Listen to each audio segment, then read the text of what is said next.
우한 지역에서 시작된 신종 코로나 폐렴 바이러스로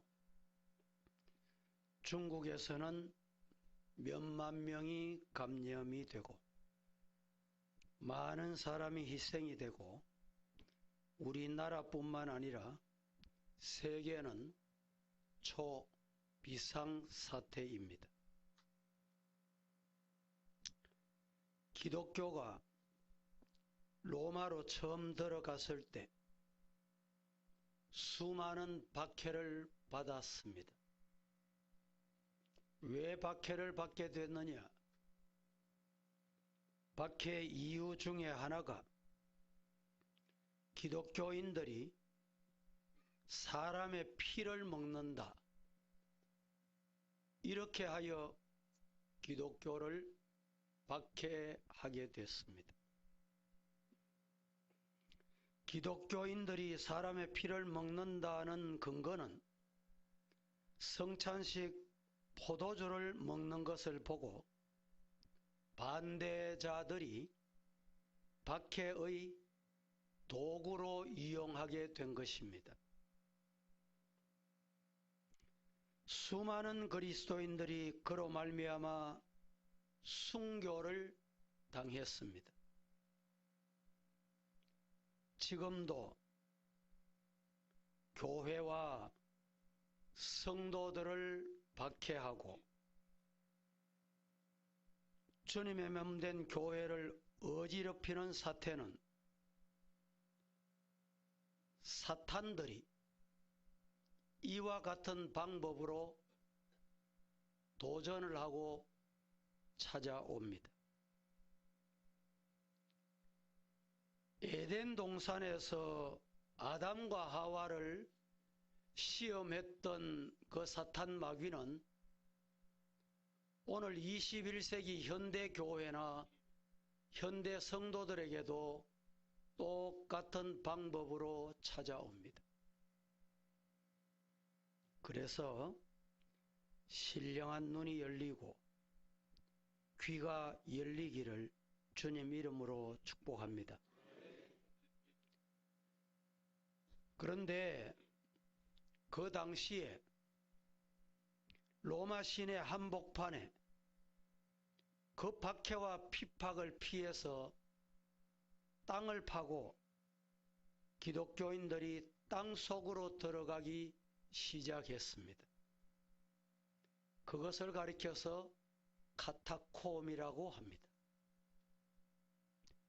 그 무렵에 로마 도시에 전염병이 돌기 시작했습니다. 많은 사람들이 로마 시내 거리 곳곳에 너부러져서 죽어가고 있었습니다. 그런데 그 누구도 그 시신을 수습할 수가 없었습니다. 왜냐하면 전염병으로 죽었기 때문에 손만 대면 전염이 되어서 그 사람도 죽게 되었기 때문입니다.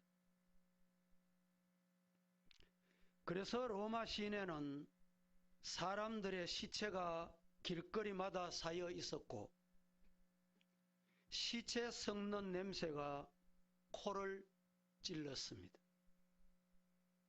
그런데 이상한 일이 발생했습니다.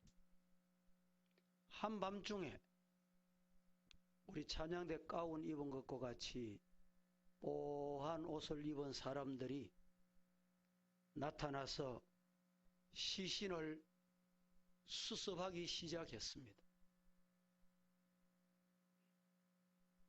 그런데 그 시신을 수습하던 그 사람들이 아침이 되면 어디로 사라졌는지 한 사람도 보이지 않고 다 사라졌습니다.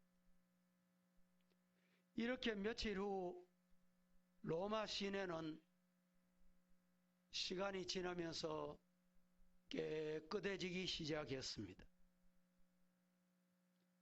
로마에 있는 고관들로부터 일반 시민들은 너무너무 궁금했습니다.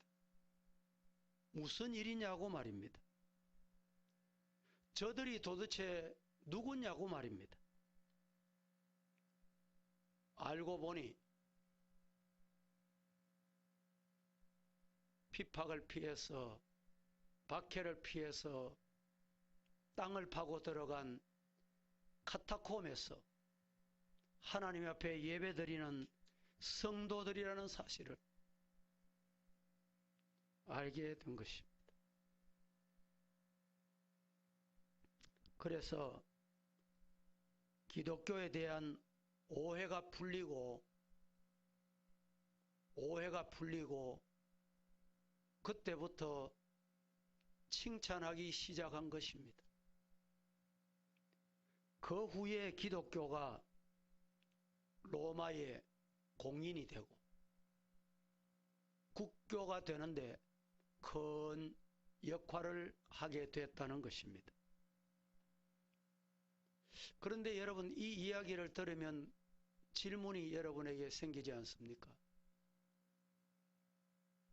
질문이 생깁니까? 묻고 싶은 게 없습니까? 전염병, 연병이라 그랬잖아요. 전염병을 여러분 누가 가까이 가서 해결할 수 있습니까? 지금 우리나라도 보면 이 코로나 전염병 때문에 병동, 이 병동에 들어가는 의사도 완전 무장을 하고 들어가기 위해서 몇십 분을 소요하고 마스크까지 다 끼고 그렇게 시간이 걸리도록 준비해서 그 안에 들어가서 환자를 치료하는데 땀이 범벅이 된다는 거예요. 시신을 수습한 사람들이 카타콤의 성도들이라고 했는데 역사에 의하면 단 한 사람도 연병에 걸리지 않았다는 사실입니다. 성경에 기록된 대로 무슨 독을 마실지라도 해를 받지 아니하며 하나님의 이름으로 복음을 전할 때 나타나는 주님의 기적을 체험하고 경험했다는 것입니다. 신종 코로나 바이러스 때문에 공포에 질려 있습니까? 지금도 많은 사람들이 두려워 떨면서 공포 속에서 살아가고 있습니다. 오늘도 아마 주일이지만은 이 주일 성도들이 예배실에 와서 주일을 지키며 예배 드리지 못하는 성도들이 적지 않다는 사실입니다. 물론 우리가 사회, 세상을 살면서 기본적인 수칙은 분명히 지켜야 합니다. 안전에 성도들도 최선을 다해야 합니다. 그런데 미리 겁을 먹고 두려워 떨고 있으면 이것은 기독교인의 자세가 아니라는 사실입니다. 기독교인은 시체를 치우는 사람들입니다. 기독교인은 이럴 때 다른 사람과 다른 모습을 보여줘야 합니다. 구약에 솔로몬이 성전을 지었습니다. 성전을 짓고 많은 기도문이 있는데 그 많은 기도문 중에 특별히 이 시간에 우리 성도들이 기억해야 할 한마디가 있습니다. 솔로몬이 성전을 짓고 뭐라고 기도했는지를 아십니까? 이렇게 기도했습니다. 하나님, 세상 연병이 돌거든 이 성전에 와서 기도하면 하나님이 들어주시옵소서. 따라하십시다. 성전은 기도하는 곳이다. 믿습니까? 다투는 곳 아닙니다. 고집하는 곳이 아닙니다. 성전은 연병이 돌 때, 세상이 뒤숭숭할 때 하나님 앞에 와서 기도하는 곳입니다. 기도하는 곳이 성전입니다.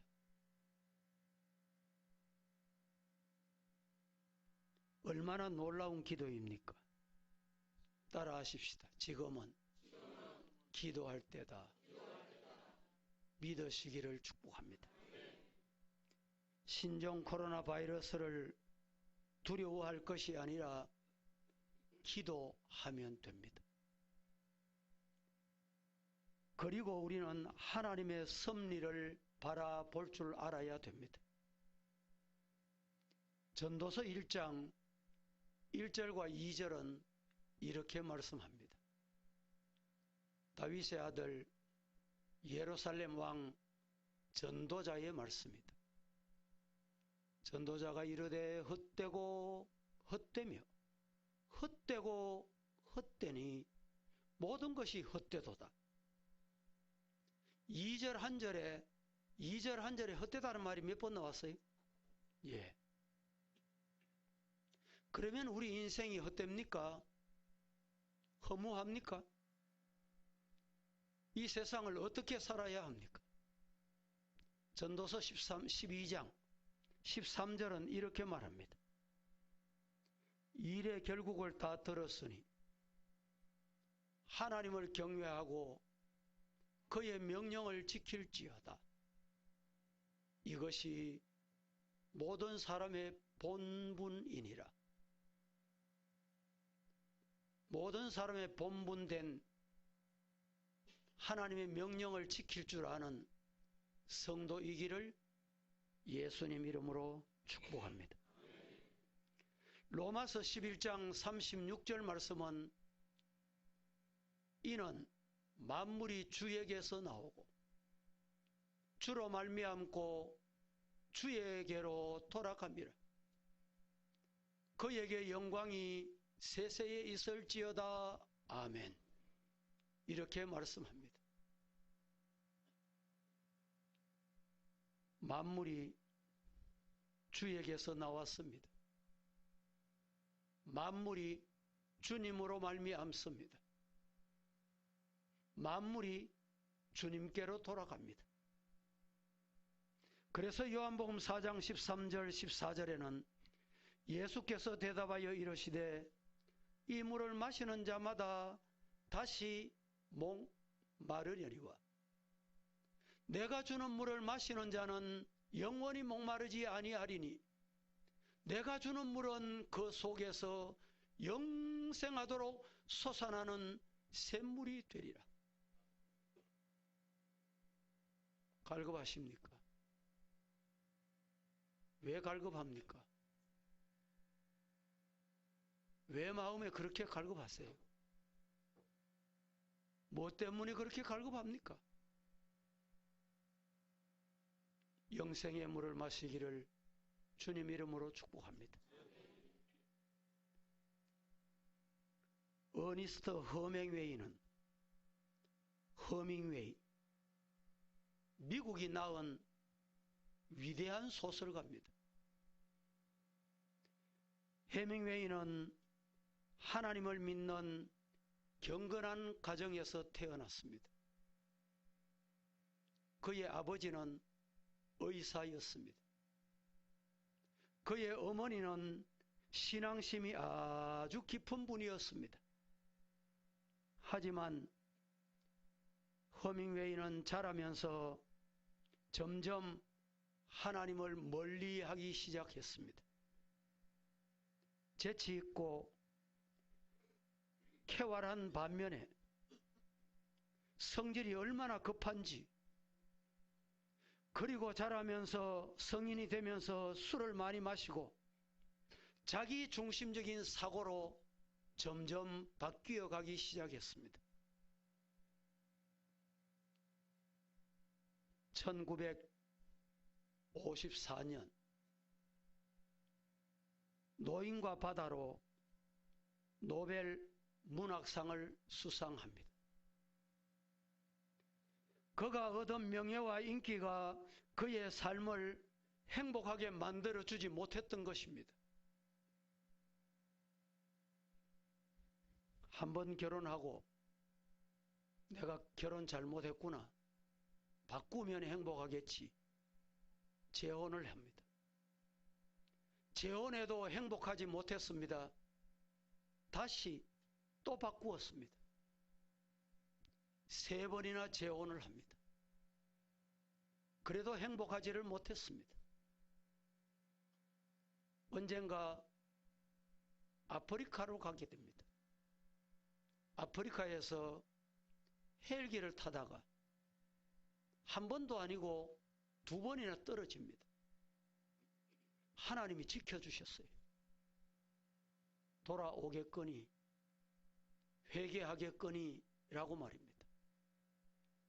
그래도 그는 하나님께 돌아오고 회개하지 않았습니다.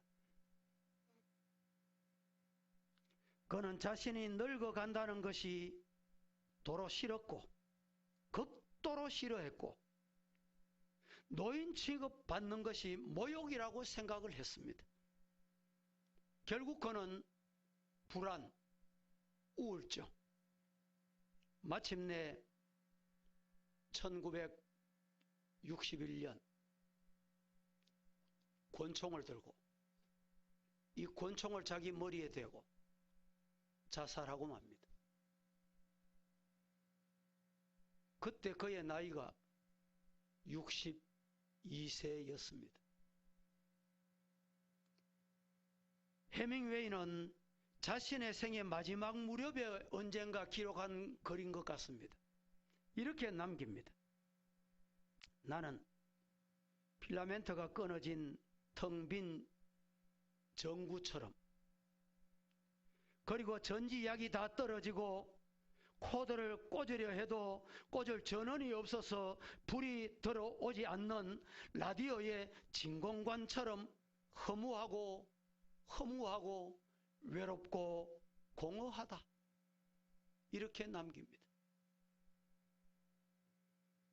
해밍웨이는 왜 이렇게 인생을 허무하다고 결론을 내렸을까요?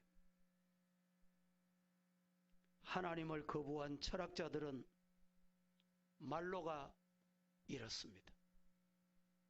하나님을 거부한 인생의 말로는 비참하다, 이것을 보여주고 있습니다. 장 폴 사르트는 인생은 무의미하다, 즉 살아서 뭐하노? 버트라트 러셀은 인생은 절망이다, 한마디로 이렇게 표현했습니다. 쇼펜하우는 아무도 믿지 못하여 철저하게 고독 속에 있다가 나는 죽는구나. 믿을 사람이 없어. 부모도 못 믿어, 형제도 못 믿어, 세상 믿을 사람이 없어. 그리 고독 속에 살다가 죽습니다. 니체라는 사람은 정신병이 걸려서 결국은 세상을 떠나고 말았습니다. 오늘날 너무나 많은 사람들이 정말 여유 없이 살아갑니다. 부와 명예를 위해 경쟁하며 수고하느라고 밤하늘의 별을 단 한 번도 쳐다볼 여유 없이 살아간다, 이 말입니다. 내가 왜 태어났고 왜 살아야 하며 또 어디로 가는지 인생의 근본적인 문제에 대하여 정말 진지하게 고민하지 않다가 어느 날 갑자기 허무와 비참에 빠지게 되는 어리석은 인생들이 많더라는 말입니다. 그래서 성경은 이렇게 말합니다. 시편 144편 4절 말씀에 그러므로 내 심령이 속에서 상하며 내 마음이 내 속에서 참담하다. 이 말씀을 현대 번역 성경에서는 이렇게 번역을 했습니다.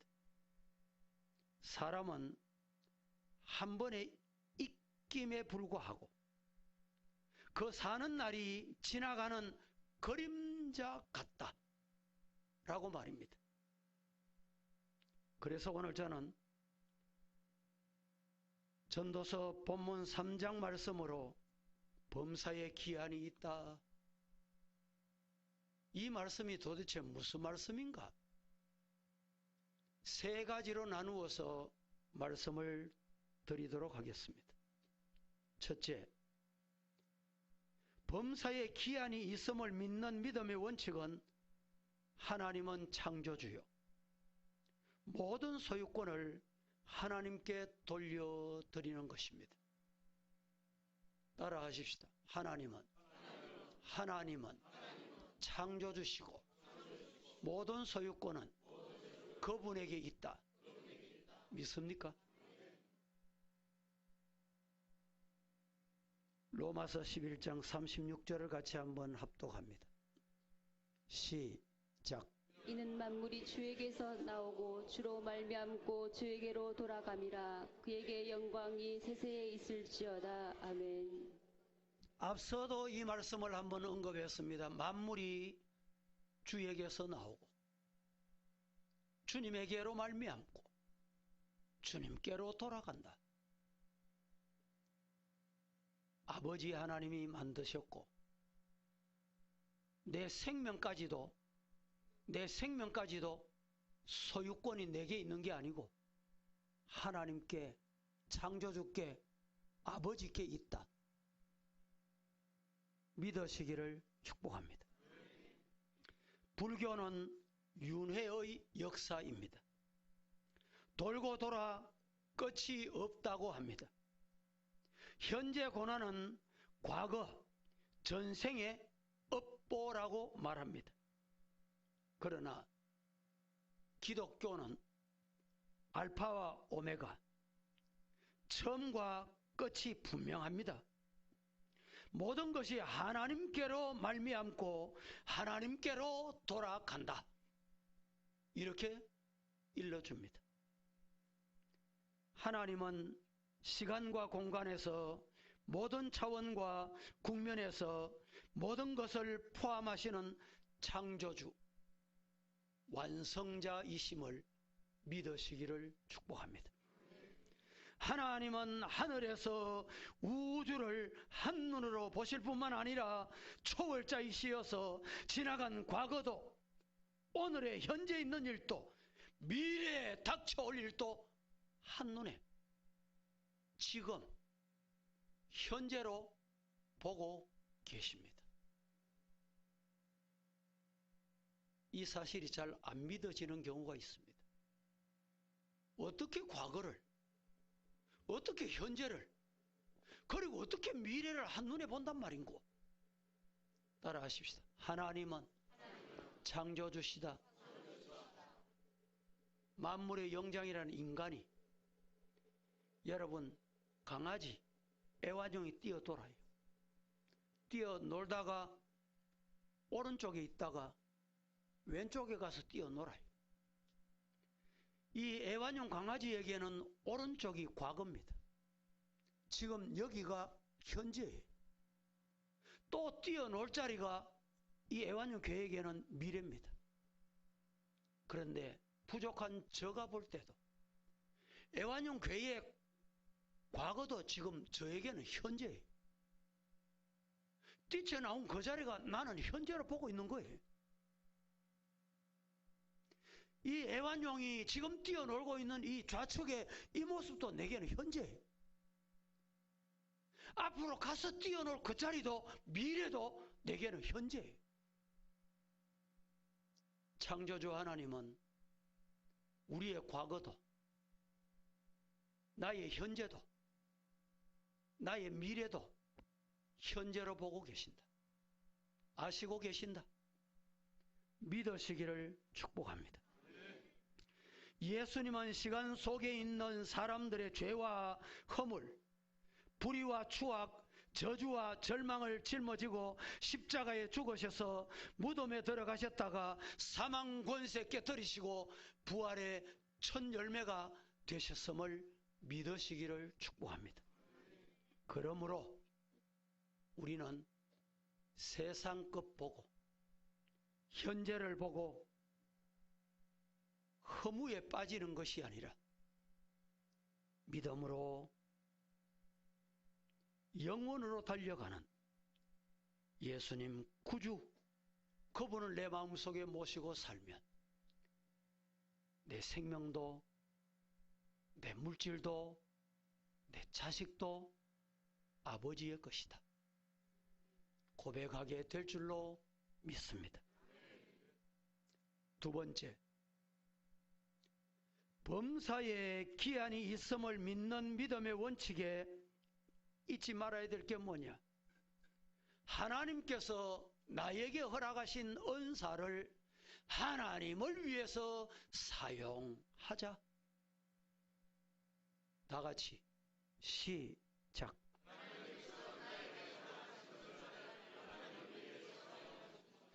하나님은 누구에게나 각각 다른 은사를 주셨습니다. 모든 사람에게는 하나님께로부터 받은 귀하고도 놀라운 사명이 있습니다. 크리스찬의 성공이란 사람들에게 인정받는 그것이 아니라, 따라합니다, 하나님께 인정받는 삶이다.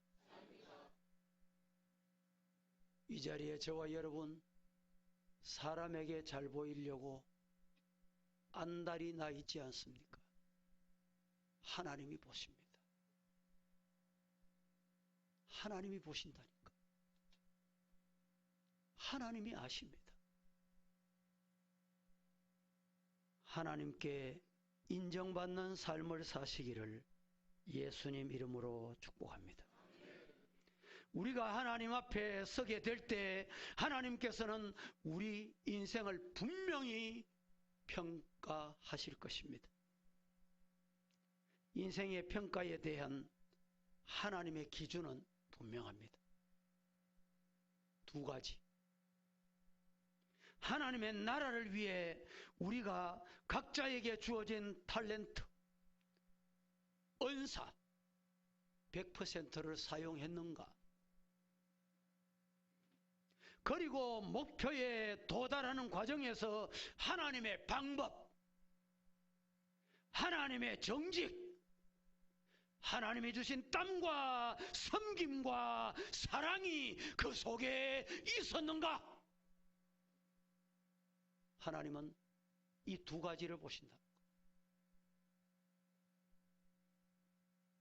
따라해 보십니다. 재능이 태어나면서부터 갖는 것이라면 은사는 성령이 주시는 것이다.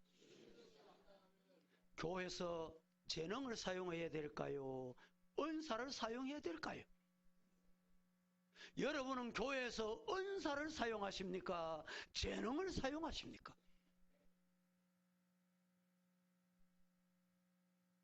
예수님을 믿고 나면 성령을 통해서 재능이 성령을 받아 은사로 연결되어야 됩니다. 재능이 은사로 연결되면 생애, 삶의 목적이 보여요. 목적이 분명하다는 거예요. 뭡니까? 무슨 목적입니까? 마시든지 오직 하나님의 영광을 위해 하리이다.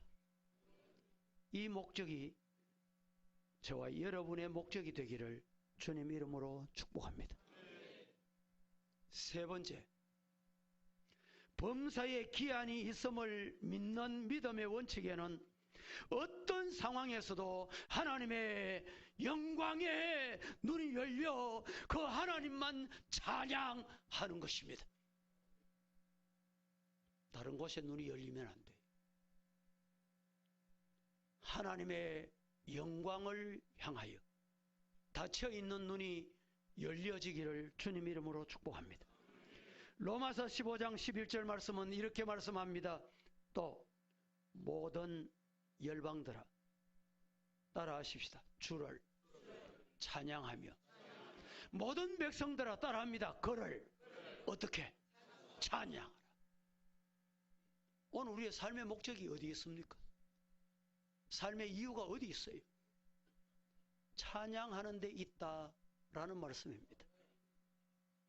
이사야 43장 21절 말씀은 또 이렇게 말합니다. 이 백성은 내가 나를 위하여 지었나니 나를 뭐하게 하기 위해서? 예. 하나님이 우리를 왜 지었어요? 하나님이 우리를 왜 보냈습니까? 내가 나를 위해 지었나니 나를 찬송하려 하려 함이라. 하나님만 찬송할 수 있기를 예수님 이름으로 축복합니다. 겸손하고 진실된 사람에게서는 온유하고 아름다운 향기를 발견할 수 있고 하나님 향하여 올려드리는 찬송이 쏟아지게 되는 것입니다. 찬양은 하나님이 기뻐하시고 하나님께 영광 돌려드리는 것입니다. 따라합니다. 찬양은 하나님이 기뻐하시고 영광을 받으신다. 개역파 찬송 229장 우리 성도들도 많이 불러보셨지요. 같이 한번 불러보겠습니다. 예수님은 모든 것에 근원이 되시니 말씀으로 세상 만물을 창조하셨네.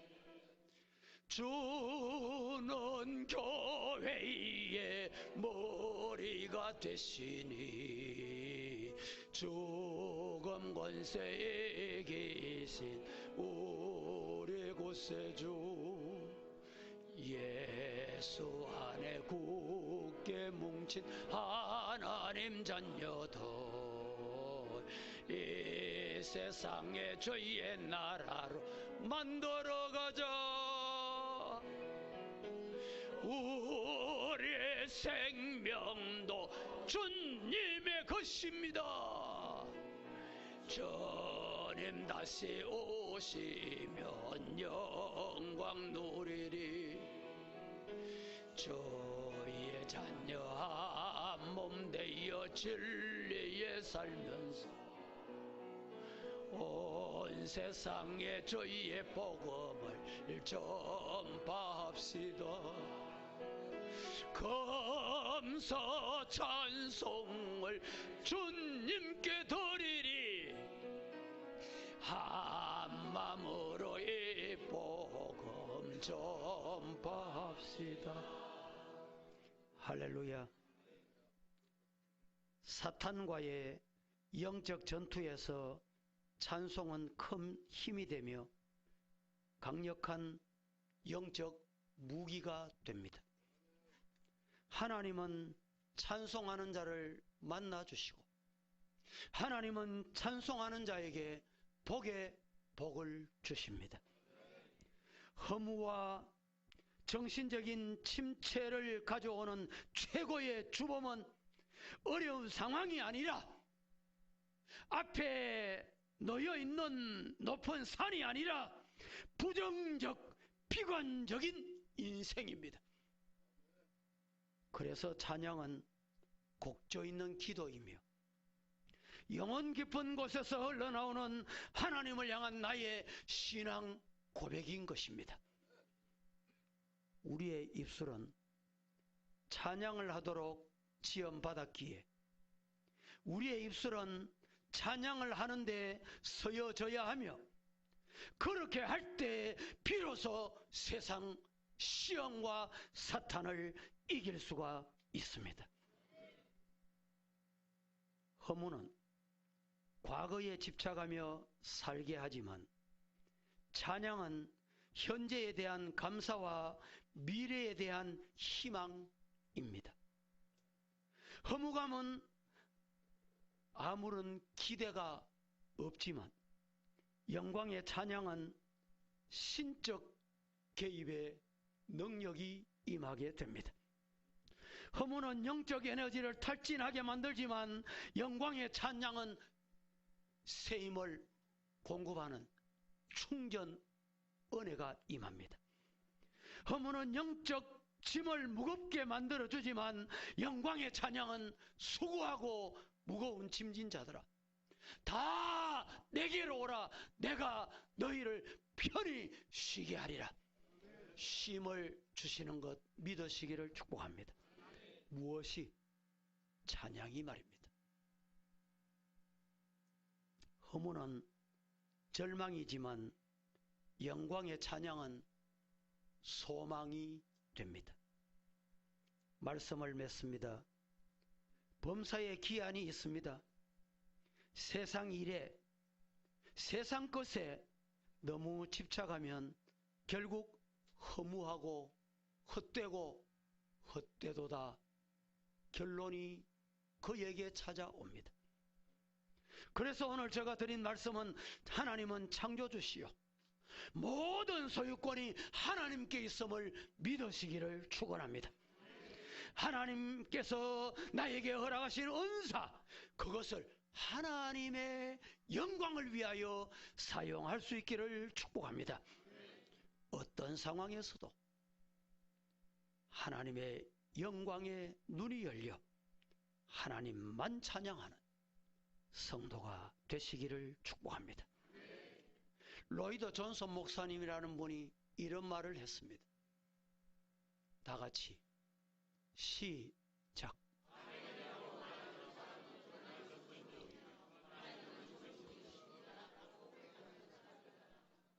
아멘이라고 말하는 사람은 나는 전무이며 하나님은 전부이십니다. 우리 모두 이런 고백 주님 앞에 드릴 수 있기를 축원합니다. 다 같이 한 번 더 시작. 아멘이라고 말하는 사람은 나는 전무이며 하나님은 전부이십니다 라고 고백하는 사람이다. 설교를 들으면서도 아멘이 아니라 노멘이야. 노멘. 혹 그런 마음이 있다면 사탄, 마귀, 세상에 사로잡혀 있다는 것을 아셔야 돼요. 아멘. 아멘은 나는 아무것도 아닙니다. 나는 아무것도 아닙니다. 모두 다 아버지입니다. 모든 것이 하나님의 겁니다. 모든 것이 아버지의 뜻입니다. 고백할 수 있기를 축복합니다. 우리 모두 하나님이 나의 전부이심을 고백하고 만물의 기원이 하나님이심을 잊지 말고 주님이 나에게 주신 사명을 깨닫고 사명대로 살아가면서 감사가 나의 노래가 되며 찬양이 나의 삶이 생활이 되고 예배가 나의 주권이 되어 모든 허무와 부정적 시간과 냉소주의가 극복이 되고 하나님께 영광만 돌려드릴 수 있는 우리 성도가 되기를 살아계신 예수님 이름으로 축원합니다. 축원합니다. 거룩하신 하나님, 주님의 언약의 말씀을 붙잡고 항상 주님을 찬양하며 감사하며 살게 하시고 삶의 허무와 상처들을 주님께서 삼해 주시고 치료해 주시는 은혜를 누리게 하여 주시옵소서. 말씀을 듣고 성산을 내려갑니다. 한쪽 귀로 듣고 한쪽 귀로 흘려버리는 것이 아니라 아멘 하는 성도로 살게 하옵소서. 예수님의 이름으로 기도하옵나이다. 아멘.